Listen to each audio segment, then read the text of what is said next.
السلام علیکم، آپ دیکھ رہے ہیں ہوڈازن نیوز HD۔ خبر شامل کرتے ہیں چیچا وطنی سے۔ DIG سینٹرل زون مسرور عالم کو لاچی اور سیکٹر کمانڈر محمد عاطف شہزاد کی ہدایت کی روشنی میں national highway and motorway police beat 16 کے زیر اہتمام نجی کالج میں روڈ سیفٹی سیمینار کا انعقاد کیا گیا۔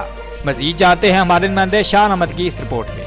جی بالکل، DIG central zone Masroor Alam اور کراچی سیکٹر کمانڈر محمد عاطف شہزاد کی ہدایت کی روشنی میں national highway and motorway police beat 16 کے زیر اہتمام نجی کالج میں روڈ سیفٹی سیمینار کا انعقاد کیا گیا۔